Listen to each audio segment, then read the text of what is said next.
We've all been there. You're standing maybe around 70, 80 yards from the flag. You've got a little pitch to hit and you hit it a little bit thin and you start cursing yourself because you think you've knocked it through the back. It flies out really low and then it bites unbelievably quickly and you wish you hadn't started shouting at yourself because it's finished quite close to the hole. Now there is actually a reason for that, and the main reason is when you've caught the ball a little bit low in the face, it certainly will jump out a little lower, but there's less chance of getting any wet, moist grass stuck between club and ball, which is a real killer for backspin. So we do use the athlete's foot powder a lot, but if you want to practice on grass, particularly in Scotland where it's either wet or covered in dew, that will really start to wipe the spray off the powder very, very quickly. So again, Ian Muir showed me this little tip a while back. It's a cracker.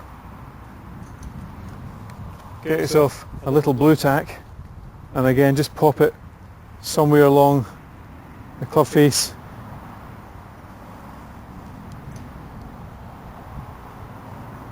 And from there we can see it's maybe groove number 5 across the club face there.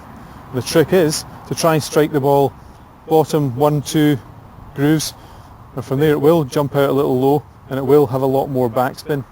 So let's have a go.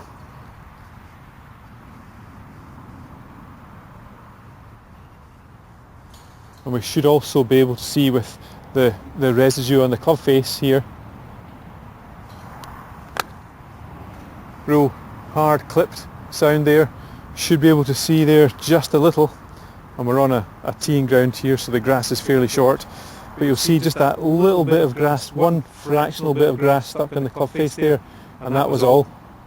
The ball did fly out quite low and spun and stopped really, really quickly. If I take this off here now, I'm going to take that little bit of grass out and hit another, and we should see a considerable difference in both the matter on the club face, how high the ball flies, and its stopping distance.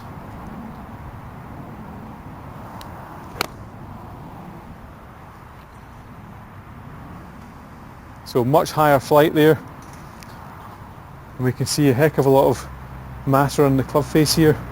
Loads and loads of grass and sand stuck between the club face and ball there.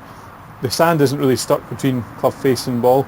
That was after the golf ball, but certainly the blades of grass and the moisture within those would reduce any friction and make the ball launch certainly a little higher initially and spin a little less.